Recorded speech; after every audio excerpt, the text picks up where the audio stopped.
Hello my dear student, कैसे हैं आप सभी लोग। आशा करता हूं कि आप सभी लोग अच्छे होंगे और आपकी तैयारी बिल्कुल जोरों शोरों से चल रही होगी, क्योंकि इस समय काफ़ी ज़्यादा मात्रा में वैकेंसियाँ आई हैं एसएससी की तरफ से, एसएससी जीडी की, एसएससी सीजीएल की, एसएससी स्टेनोग्राफर की, यानी तमाम क्षेत्र में वैकेंसियाँ आ रही। तो लग जाइए जोरों शोरों से और अब की बार आखिरी बार, जी हाँ अब की बार आखिरी बार लग जाइए जोर शोर से अपने माँ बाप के सपना पूरा करने के लिए, अपने सपना पूरा करने के लिए।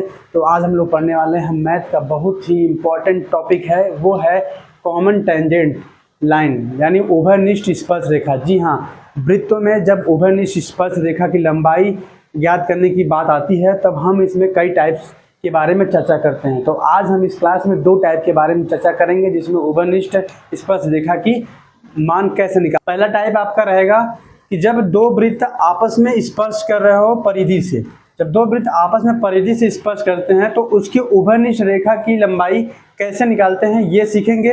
और दूसरा टाइप आपका रहेगा कि जब दो वृत्त आपस में स्पर्श न कर रहे हो, यानी कि दोनों वृत्त के बीच में जो है डिस्टेंस हो, तब उभयनिष्ठ स्पर्श रेखा की लंबाई कैसे निकालेंगे। इस दोनों टाइप को समझेंगे। सबसे पहला टाइप को समझते हैं कि अगर आपको दो वृत्तों की त्रिज्या दी हुई हो, जैसे यहाँ पे बड़े वाले वृत्त R1 की वैल्यू दी हुई है 28 और R2 की वैल्यू दी हुई है 18 है, और ये दोनों वृत्त आपस में परिधि से स्पर्श कर रहे हैं, तो इनकी जो है स्पर्श रेखा यानी कॉमन जो है टेंजेंट लाइन की वैल्यू कैसे निकालेंगे वो सीखते हैं।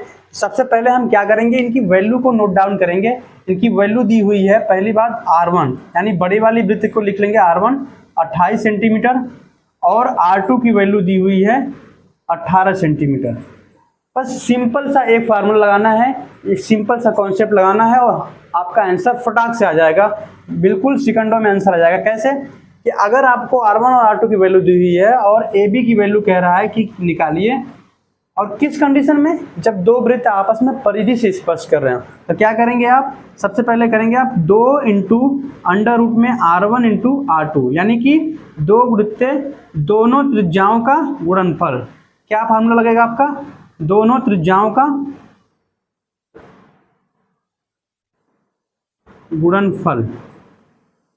क्लियर है। तो आप क्या करेंगे, आप इसमें वैल्यू पुट करेंगे। क्या करेंगे, वैल्यू पुट करेंगे। कितना वैल्यू है आपका, 2 इंटू R1 की वैल्यू है आपकी 28 और R2 की वैल्यू है आपकी 18। अब इसका अंडर रूट कैसे निकालेंगे, तो सिंपल सा फंडा है, 28 को आप फैक्टर कर दीजिए, 2 इंटू 28 का फैक्टर करेंगे आप तो कहेंगे 7 गुणे 4, फिर 18 का फैक्टर करेंगे तो कहेंगे आप 2 गुणे 9, 4 को अंडर रूट से बाहर निकालेंगे तो कहेंगे आप कि 2 इंटू 2 हो जाएगा सर, और फिर आप बोलेंगे सर 9 का हो जाएगा 3, और बचेगा क्या अंडर रूट में 7 इंटू 2। तो आपका आंसर क्या आ रहा है, तो आप कहेंगे सर इसका आंसर तो आ रहा है 12 अंडर रूट 14, ये आपका आ जाएगा आंसर। तो कितना आसान है, लेकिन आपको ये समझ में आना चाहिए कि हम ये किस टाइप के क्वेश्चन में ये फार्मूला लगा रहे हैं। किस टाइप के क्वेश्चन में फार्मूला लगा रहे हैं, जब दो वृत्त आपस में परिधि से स्पर्श कर रहे हो तो उनके उभयनिष्ठ रेखा की लंबाई निकालना है इस फिगर के माध्यम से AB की। तो हम सीधे सीधे फंडा लगाएंगे आपका 2 इंटू R1 इंटू R2। ठीक है, क्लियर हो गया ये कॉन्सेप्ट हमेशा के लिए। अब दूसरा टाइप है आपका कि जब दो वृत्त आपस में स्पर्श ना कर रहे हो तब क्या करेंगे। तो सबसे पहले हम वैल्यू जो है नोट डाउन करेंगे। किसी भी क्वेश्चन को सॉल्व करने के लिए सबसे आसान तरीका है, पहले वैल्यू को नोट करो।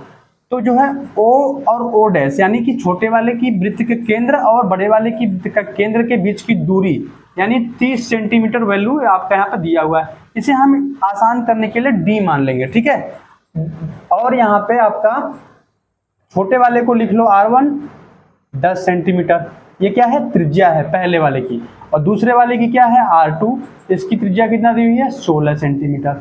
और आपको निकालना क्या है, तो आप कहेंगे सर AB की वैल्यू निकालनी है, यानी कि कॉमन टेंजेंट लाइन की वैल्यू निकालनी है। तो अब इस AB की वैल्यू निकालने के लिए हम सीधा सा फंडा लगाएंगे। ध्यान रखिएगा, जब भी अगर दो वृत्त आपस में स्पर्श न कर रहे हो तो उसका हमेशा ये कॉन्सेप्ट लगाइएगा इस वाले फिगर के माध्यम से, ध्यान रखिएगा।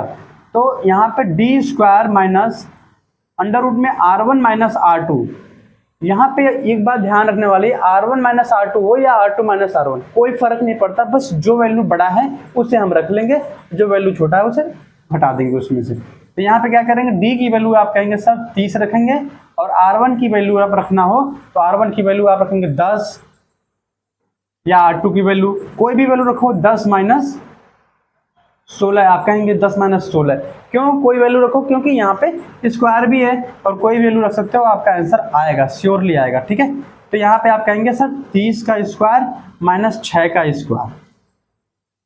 ठीक है, क्यों क्योंकि ये जो है माइनस इसमें यहाँ पे आप ये लिख सकते हैं यानी कि जिसमें से जो भी बड़ा होगा वो घट जाएगा। ठीक है, तो आप कहेंगे सर यहाँ पे ए स्क्वायर माइनस बी का फार्मूला लगा लेंगे तो बहुत आसान होगा। बहुत सही, क्या होगा ए प्लस बी इंटू ए माइनस बी। तो क्या करेंगे यहाँ पे ए प्लस बी करेंगे तो आप कहेंगे सर 36 आ जाएगा और ए माइनस बी करेंगे तो आप कहेंगे सर 24 आ जाएगा और इसको अंडर रूट कर लेंगे। अब आप कहेंगे सर इसका आंसर क्या करें पूरा गुणा कर ले, तो ये तरीका नहीं है, ये स्मार्ट तरीका नहीं होगा। स्मार्ट तरीका ये होगा कि बिना मल्टीप्लाई किए आप इनका फैक्टर कर लीजिए तो 6 इंटू 6 और ये आएगा आपका 8 तरीके 24। ठीक है, 8 को भी फैक्टर कर लीजिए तो 4 इंटू 2 हो जाएगा। ठीक है, अब यहाँ से 6 को बाहर ले लेंगे, यहाँ से 2 को बाहर ले लेंगे तो अंडर रूट में क्या बचेगा आपका, यहाँ पे बचेगा 2 इंटू 3 यानी कि 12 इंटू 12 अंडर रूट 6। तो आपका आंसर क्या आ रहा है यहाँ पे, तो आप कहेंगे सर यहाँ पे आंसर आ गया है 12 अंडर रूट 6 सेंटीमीटर और ये किसकी वैल्यू आई है, ए बी की वैल्यू आई है।